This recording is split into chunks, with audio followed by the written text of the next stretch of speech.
오늘 39페이지를 좀 생각해 볼 텐데요. 삶의 해석을 결정하는 이제 세 번째 근본 관계를 좀 생각해 보고자 합니다. 우리가 첫 번째는 아브라함 카이퍼가 삶의 어떤 해석을 결정하는 데는 세 가지가 있는데, 첫 번째는 하나님과의 관계다. 두 번째는 사람과의 관계다. 라고 하는 거요. 그리고 이제 세 번째가 바로, 세계와 맺는 관계다. 그러니까 우리가 모든 사람들이 이 땅에 살아가면서 이 세 가지 관계 속에서 존재하는 거죠. 하나님과의 관계 속에 어떻게 존재하는가. 그 하나님이 어떤 사람에게는 알라일 수도 있지만, 어떤 사람에게는 일반 자기 믿는 우상일 수도 있는 것이고, 어떤 사람에게는 사상일 수도 있는 것이고, 이런 것들을 보는 거예요. 그러니까 누구도 예외가 없이 하나님과의 관계 속에서 자기가 존재한다. 두 번째는 사람과의 관계가 속에서 자신의 삶의 체계를 만들어 간다. 그러니까 우리가 생각하는 것처럼 우리는 다 관계를 맺고 살아가는데, 이 관계 속에서 내가 누구인가, 이거를 아는 건 되게 중요한 삶의 체계가 된다라고 보는 거죠.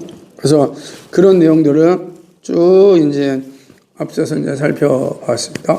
이제는 마지막 세 번째로 아브라함 카이퍼가 제시하는 것은 세계와 맺는 그런 관계입니다.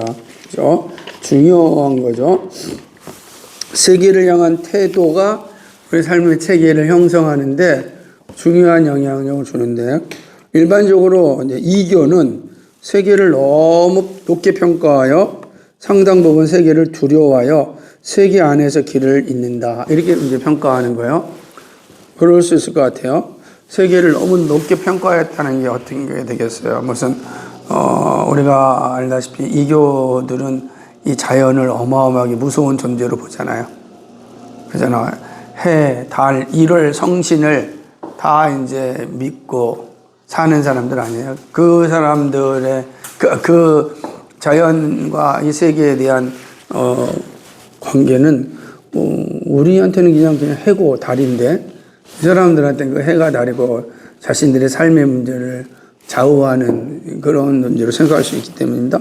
이슬람교는 또 오히려 세계를 너무 낮게 평가하여서 세상을 무시하고 감각적 낙원이라는 공상적 세계를 찾으려고 세상을 억누르죠. 그러니까 이슬람교는 다 맞아. 성전이라고 하는 것도, 거룩한 전쟁을 하는 것도, 우리에게는 뭐 알라가 주는 낙원이 있다, 천국이 있다.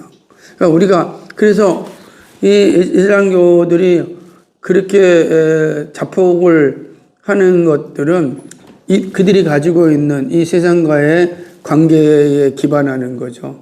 이 세상이 아니고 우리에게는 정말로 알라가 예비한 천국이 있고, 거기에서 정말 알라를 위하여 자기 목숨을 버린 자는 가장 높은 영광을 누릴 수 있다. 그럼 보이는 세상은 가벼운 거죠. 그죠? 그러니까, 이슬람이 가는 곳에 그렇게, 문화와 경제가 또 이렇게 성장하고 그런 건 좀 드물단 말이에요. 뭐 그런 모습들을 이제 보게 되는 것입니다. 그래서, 이제 이런 측면들을 이제 보게 되는 거죠. 또 뿐만 아니라, 로마 캐톨릭, 그러니까 중세는 로마 캐톨릭 교회가 이제 오랜 동안 지배를 하지 않았습니까? 그러니까 거기 보게 되면 로마의 교직지 아래 교회와 세계는 서로 대립하여 하나는 성화되고 다른 하나는 여전히 저주 아래 있다. 이렇게 생각하는 거죠. 그러니까 철저하게 이원론적인 거죠. 그러니까 교회 안에만 구원이 있고 교회 밖에는 구원이 없다. 그러니까 교회와 교회 밖 세상과 어떤 구조예요? 대립되는 구조로 존재하게 되는 것이죠. 그렇기 때문에 교회 밖은 전부 다 마귀의 영향권에 있다. 그래서 중세에 보게 되면은, 예를 들면은 우리가 마녀 사냥 같은 거를 하잖아요. 패스트 병이 왔는데 이게 마녀들로 인하여 생긴 거다. 그럼 마녀들을 죽이면 병으로부터, 재난으로부터 이거 다 회복할 수 있다. 이런 생각을 갖는 거죠. 왜? 교회 밖에서 일어나는 이런 악한 일이기 때문에. 그러니까 이런 것들이 이제 중세 로마 교회가 가지고 있는 세상과의 관계이죠. 그러니까 교회 밖에서는 전부 다 사단이고 악한 것이고 그걸 없애야 될 것이에요. 오로지 교회 안에만 있어야 돼요. 그럼 모든 사람들이 다 어디에 예속되어 있어야 돼요? 밖에 살지만 교회 안에 있어야 되고 교회와 관계돼야 되는 이런 모습들을 중세가 세상과 가지고 있는 그런 개념이었다라고 하는 것이죠. 근데 기독교에서는 어떻게 생각하냐? 개신교, 종교개혁교회를 얘기하죠. 여기서는 전체 사회생활이 교회의 날개 아래 덮여 있었다라고 하는 것이죠. 그러니까 예를 들자면은 이런 여전히 이제 그 이유는 분리된 게 아니라 이제 교회 안에 이제 서 있으므로 교회의 어떤 축복을 받는 그런 과정 가운데 다 있었다라고 하는 거죠. 행정가는 기름 부음을 받고 신앙 고백적으로 매여 있어야 했다. 예술가 학문은 교회의 격려와 책망을 받아야 했다. 무역과 상업은 길드의 유대에 의하여 교회에 매여 있었다. 그러니까 전부 다 가정에서부터 직장 모든 생활들이 다 교회에 매여 있다라고 하는 거죠. 그러니까 이렇게 생각하는 건 뭐냐면 모든 것이 다 그리스도의 것이다. 온 세상이 다 그리스도의 것이다 생각을 한 거예요. 그러니까 예를 들면 로마 캐톨릭은 교회 안과 밖이 분리됐다고 한다면 기독교는 온 세상이 다 그리스도의 것이니 모든 것이 다 그리스도 안에 매여 있어야 된다 라고 이제 생각을 한 거죠. 개념이 다른 걸 좀 이해가 되시죠? 네. 안 되면 질문하세요. 다 이해가 되죠? 그러니까 그런 상황 속에서 이제 어떻게 된 거예요? 이게 그런 게 이제 사람들이 그런 인식을 가지고 살아간다고 한다면 삶의 모습이 달라지지 않다.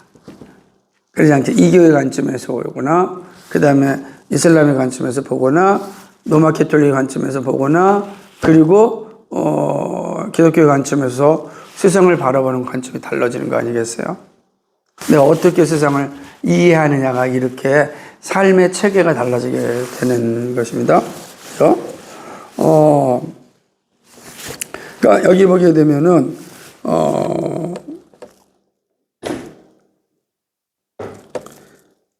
이제 그런 내용들이 되는 거죠. 그러니까 이제 문제는 이제 이렇게 되는 겁니다.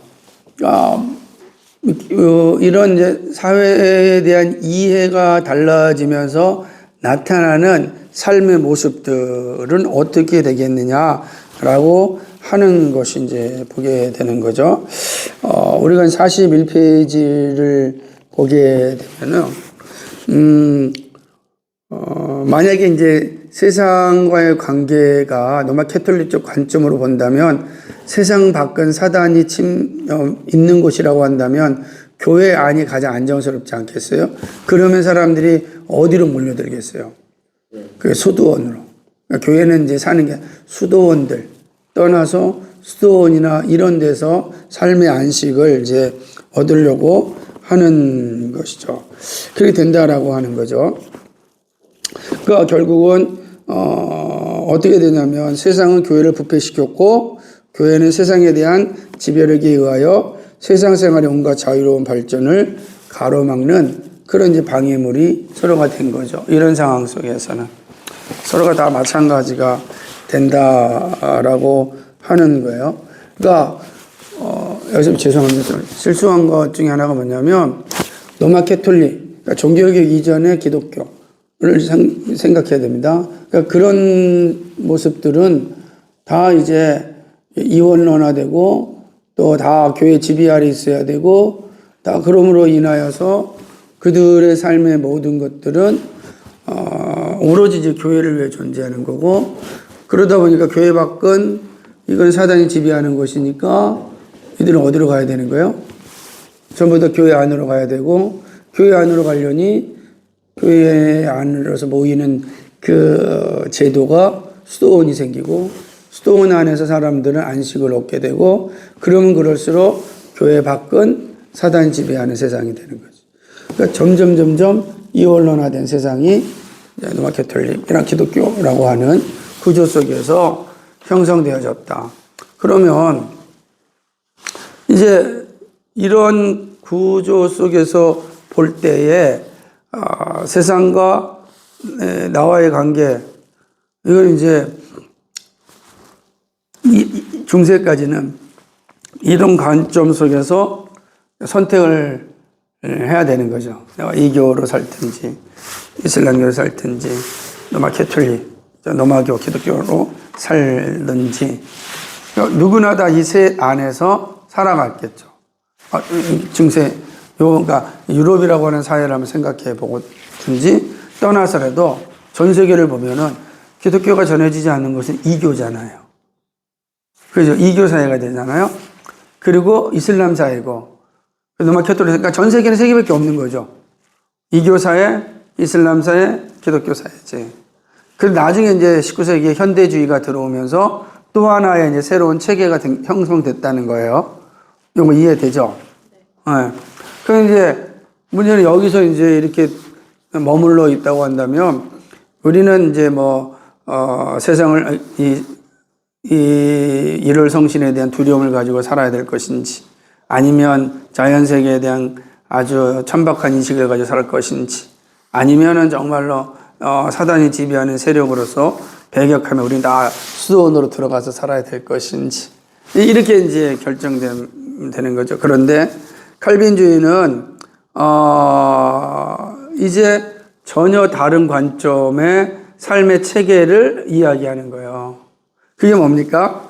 이원론적 사회 상태에서 출발하여 사상과 개념의 세상에서 일대 변화를 일으키죠. 엄청난 변화가 일어나는데 한번 읽어볼까요? 이게 이제 아브라함 카이퍼가 가지고 있는 매우 중요한 사상입니다. 시작. 칼빈주의는 하나님 앞에서 그런 일을 하면서 사람이 하나님의 형상을 닮았다고 해서 존중했을 뿐만 아니라 세상도 하나님의 피조물로 존중하여 동시에 구원을 이루는 특별 은혜와 하나님의 세상 생활을 유지하시면서 세상에 임한 저주를 완화하고 부패 과정을 붙들고 그리하여 창조주로서 자신을 영화롭게 할 목적으로 우리 생활의 자유로운 개발을 허용하려고 베푸시는 일반 은혜가 있다는 위대한 원리를 전면에 내세워. 그래서 교회는 신자의 회중이기 위하여 뒤로 물러서고 여기가 이제 아브라함 카이퍼가 이야기하는 일반 은혜에 대한 교리가 나타나는 거예요. 일반 은총이라는 이제 매우 중요한 교리가 나타나기 시작하는데 여기서 중요한 건 뭐냐면 칼빈주의는 사람과 여기서 보기에는 하나님 앞에서 인간은 어떤 존재냐? 하나님의 형상을 가진 존재다. 엄청난 거예요. 그죠? 하나님의 형상을 가진 존재다. 이거는 우리가 생각하는 앞서서 보았던 이교라든지 그 다음에 이슬람이나 캐톨릭과 당시의 세계과 다르게 이건 하나님의 형상으로 지원받은 존재다. 존중이 여기죠. 그 동시에 뭐죠? 세상을 향해서 뭐죠? 하나님의 피조물로 존중합니다. 그리고 특별히 구원을 이루는 특별 은혜와 하나님이 세상 생활을 유지하면서 세상에 임한 저주를 완화하고 부패 과정을 붙들고 그리하여 창조로 자신을 영화롭게 할 목적으로 우리 생활에 자유로운 개발을 허용하려 베푸시는 일반 은혜다. 그러니까 일반 은혜라는 건 우리가 일단 살아가지만 이 세상에는 특별 은혜는 뭐냐면 말씀을 통하여서 우리가 구원에 이른다는 거예요. 그러니까 그 구원받은 자를 있는 거죠. 그런데 이 세상은 구원받은 사람만 살고 있지 않잖아요. 그죠? 다 섞여 살잖아요.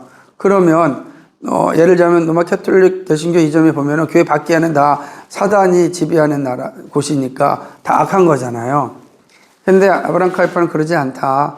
하나님께서 모든 사람에게 일반 은혜를 줬다. 그게 이제 노아 이후에 일반 은혜를 다 베풀어 줘서 모든 사람들이 하나님이 작정하신 그 나라를 만드는 일에 다 동원된다. 그러나 일반 은혜로 구원에 이르는 건 아니고 구원에 이르는 건 특별 은혜로 이르지만 일반 은혜로 인하여 하나님의 창조계를 작정하신 대로 만들어 가신다.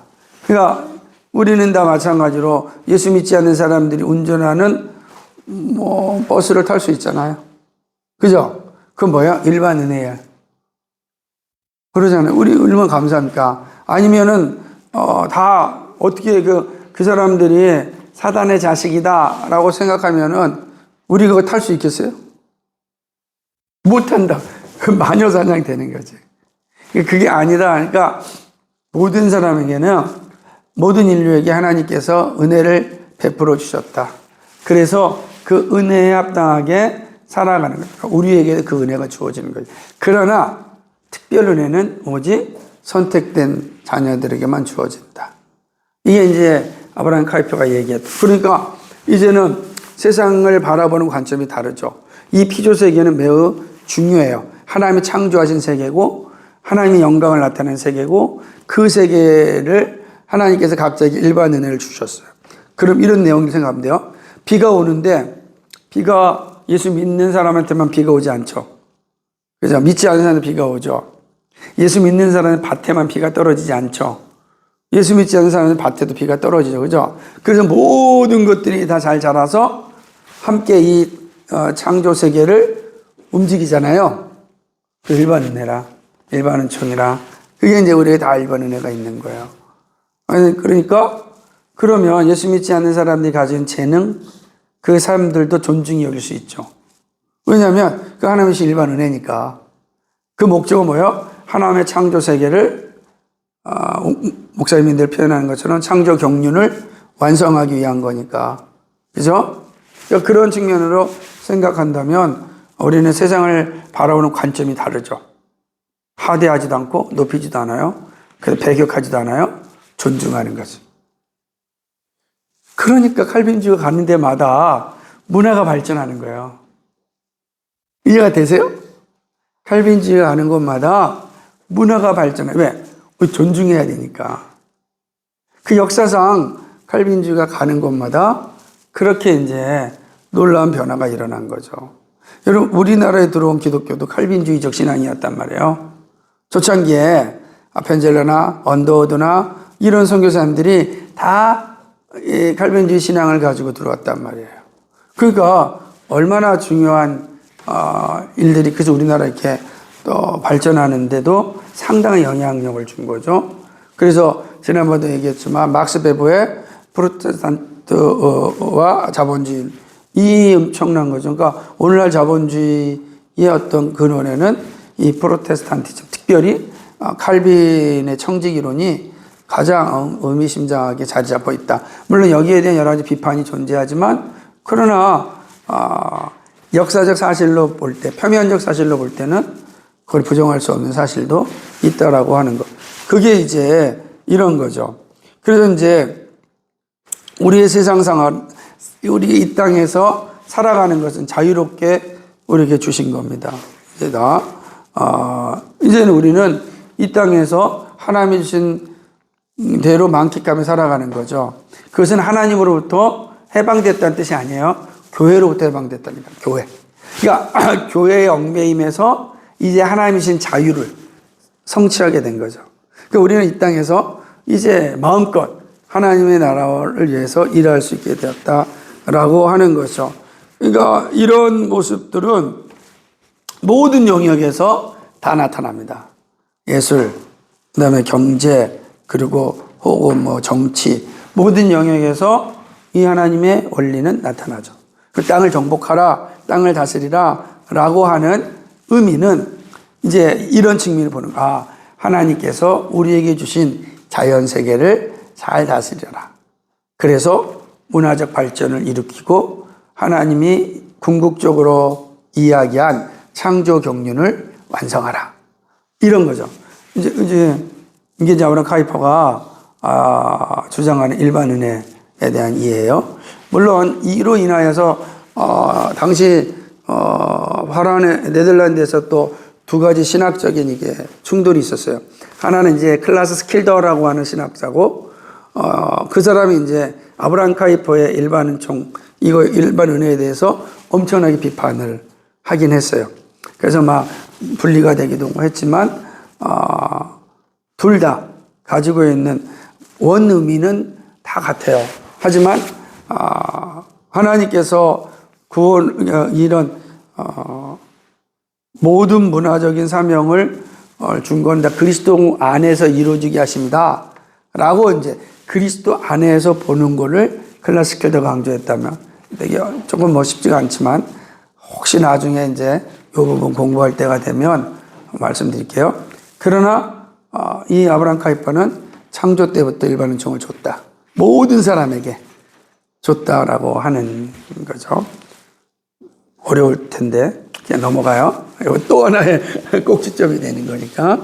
자, 이제 우리 칼빈주의가 들어오면서 어떤 현상이 되냐? 세상으로부터 피하는 수도원의 도피 대신에 세상 안에서 삶의 모든 주에서 하나님을 섬기는 의무가 강조된다. 그러니까 아까 로마 캐톨릭으로 대변되는 개신교에서는 세상은 딱 교회 지배 아래 있었단 말이에요. 그래가지고 그 세상 자체가 뭐예요? 또 사단이 교회를 파괴시키려고 하는 그런 곳이었어요. 그러니까 사람들이 구원을 위하여서 세상을 포기하고 수도원으로 도피했다고요. 근데 칼빈주의는 그러지 않고 이 세상은 하나님이 우리에게 주신 선물이다. 그러니까 이 세상을 잘 다스려서 하나님을 영화롭게 해야 된다. 라고 하는 생각이 바뀐 거죠. 그거 이제 사람들이 수도원으로 갈 필요가 있어요, 없어요? 없는 거지. 이제 어디서 살아야 돼요? 이 땅에, 세상에 사는 거지. 세상에 살지만 하나님을 영화롭게 하는 삶을 사는 거예요. 이게 이제 칼빈주의가 가져온 세계관의 변화예요. 여러분, 이게 16세기에 일어난 이 어마어마한 변화, 특별히 칼빈이 완성한 이 변화는 그냥 모든 세계관을 완전히 바꾸는 거지. 당시의 세계관을. 근데 놀랍게도 지금도 이 세계관은 유효하단 말이에요. 지금도. 안 그러겠어요? 오늘 우리가 사는 세상을 한번 보세요. 지금도 그렇잖아요. 여전히 제가 어제 어느 TV를 봤는데 부여의 어떤 사당에서는 그 공자 생일날 1년에 2번씩 제사를 드린대. 근데 재밌는 건 뭐냐면 중국에서는 누구도 공자 생일날 제사를 안 드려. 우리만 드리는 거예요. 그리고 거기에 보면은 뭐 돼지고기 올려놓고 다 드린다고. 이교죠. 이교는 그게 두려운, 거기 얽매여 있는 거야. 공자하고는 무슨 관계가 있어요? 아무 관계가 없어요. 그런데 불구하고 이제 여전히 이제 관습으로, 이교적 관습으로 그냥, 아니, 중국에서 드리지 않는 걸 왜 우리가 합니까? 생각할 때 체계 때문에야. 그게 삶의 체계가, 이교적 삶의 체계가 그 사람들한테 있기 때문에 그걸 벗어나지 못하는 한 거기에 따라서 그들은 살아가는 거야. 그래서 이해가 되는 거죠. 이 사람들은 이들의 삶의 체계가 이교적 삶의 체계를 가지고 있구나. 그런 사람들이 생각할 때 이 세상은 어떤 거예요? 두려움의 대상이지. 그러잖아요. 그러니까 숭배를 해야 돼. 우리가 공자의 제사를 드리지 않으면 공자가 나를 볼 조상들이 우리에게 해코지할 거다. 이런 생각 갖는 거예요. 두렵잖아요. 그러니까 1년에 2번씩 꼬박꼬박 제사를 드려. 이게 체계예요. 삶의 체계가 갖추면 그렇게 살아가요. 여러분 다 보세요. 왜 뭐더나 우리 6.25 제사를, 원래 6.25는 제사가 없어요. 우리나라 민간신앙에서 제사가 생긴 건데 제사를 한번 생각해 보십시오. 왜 드리죠? 조상들이 우리를 도와줘야 되는데 안 도와주면 우리가 못 사니까. 그 무슨 말이에요, 그건? 그러니까 이 세계에 대한 두려움이 이교주는 두려운 거예요. 그러니까 거기에 얽매여 살아가는 거지. 근데 우리는 칼빈주의는 그렇게 보지 않는단 말이에요. 이 세상은 그 이교들이 말하는 것이 아니고 하나님이 우리에게 준 선물이니까 우리는 여기서 만끽하며 살아야 되는데 하나님이 영화롭게 하는 삶이다. 왜 땅을 정복해야 되는 게 우리에게 준 사명이다. 이게 완전히 삶의 체계가 달라지는 거죠. 그러니까 그 체계에 합당하게 살아가는 거예요. 그런데 이 체계가 견고하지 못하면 못 살아요. 그래서 제사를 드리는 사람들도 이게 혼돈이 있는 거예요. 그럼 늘 조상에게 의지해야 되는데 그러지 않잖아요. 왜? 그 사람 뭐래요? 신념, 자기 의지, 막 이런 걸 되게 또 많이 강조해요. 이교들은 되게 웃기잖아요, 또. 그러니까 왜냐하면 그 체계가 그러니까 아주 견고하지 못하니까 생겨나는 자기 내적인 충돌이고 불완전함이라고. 다 그런 거죠. 참 안타까운 거죠. 자, 결국 칼빈주의는 이제 이런 언론 전혀 새로운 체계를 가져줬다라고 하는 거죠. 특별히 이제 칼빈주의가 신학적으로 보면은 칼빈주의 안에 종교개혁 안에도 칼빈주의와 또 다른 개혁파들이 있었어요. 초창기 시작할 때 개혁파들은 루터파가 있었고 또 하나가 뭐냐면 제세례파가 있었단 말이에요. 왜냐하면 제세례파가 바로 이제 찌빙길리와 함께 취리에서 시작됐거든요. 그러니까 그들은 찌빙길리한테 배웠지만은 더 찌빙길리보다 강한 개혁을 원했던 거예요. 그래가지고 이들이 이제 이들이 결국은 이 원 종교 개혁자들과 이제 충돌하게 됩니다. 그죠? 안타깝죠. 그래서 최초의 종교개혁 안에서 순교자가 나온다라고 제세례파들은 얘기를 해요. 그 이제 많은데 지난번에도 설명했듯이 여기 이제 우리가 이제 이게 이제 역사 속에서 보게 되면 다 나타나게 되는 건데 이게 이제 펠릭스 만츠가 수장당한 강이에요. 근데 여기 강 보면은 재밌는 거는 여기 교회가 보이죠? 네. 이 교회가 바로 찌빙길리 민스터 대성당 교회란 말이에요. 그러니까 여기서 이제 종교개혁이 일어나요. 그런데 거기에서 이제 그 찌빙길리 개혁보다 더 완벽한 개혁을 하자라는 게 제세례파예요. 제세례파는 뭐냐면 유아 세례를 부정하고 성인 세례를 강조하고 그리고 그 다음에 나가서는 정부를 부정해요. 정부를 부정하고 왜냐 정부 자체를 신뢰하지 않는 무정부를 이제 가게 되죠. 그러니까 전쟁을 반대하는 거예요. 전쟁을 반대하는 이런 어떤 세력으로 이제 흘러가게 되는 거죠. 그래서 이 사람들이 뭐냐면 세상을 회피하는 노력으로 수도원적 출발점을 굳게 하여서 모든 사람들에 대한 규칙으로 이제 삼게 됩니다. 여기 보게 되면은 이렇게 보는 거예요. 이제 아브라함 카이퍼가 보았던 제세례파의 개념은 뭐냐면 아코스미즘이죠. 아코스미즘이라고 하는 건 뭐예요? 우주가 절대적 실제성을 갖고 있다거나 하나님과 독립된 실존을 갖고 있음을 부인하는 이론이에요. 아까 우리가 하나님께서 창조 세계에 독립성을 줬고 우리는 그 세계 안에서 세상을 존중하며 하나님이 기뻐하시는 세상을 만들어 간다 그랬잖아요. 근데 제세례파들은 그렇게 생각하지 않은 거죠. 그죠? 그러니까 이런 모든 것들이 이제 많은 이제 이런 생각들은 사실은 칼빈주의적 생각이 아니고 제세례파적인 생각이 가장 많은 거예요. 그러다 보니까 사실상 제세례파는 다음과 같은 차이점 말고 로마교회 이론을 채택했습니다. 제세례파는 하나님 나라를 교회의 영역 안에 두어 성직자를 위한 도덕과 평신도를 위한 도덕이라는 두 개의 도덕 기준 사이에 차별을 없앴다. 그러니까 이 제세례파는 하나님 나라를 이렇게 이제 성직자 영역, 평신도 영역이라고 가졌던 그 개념을 없애버리고 모두가 다 그래서 형제라고 부릅니다. 함께 다 형제로서 그 제도 자체를 다 부정하는 거예요. 제도를 부정해요. 제도를 부정하고 부정 가운데 그게 존재하는 거죠. 그래서 보면은 제세례파 입장은 세례받지 못한 세상은 저주 아래 있으며 그런 이유로 그들은 모든 시민적 제도에서 물러난다. 이해가 되겠어요? 그러니까 세례받지 않는 세상은 저주 아래 있으니까 그 세상이 만든 제도를 우리는 부정한다. 이해되죠? 그러니까 시민, 정부, 국가 이거 다 부정하는 거죠.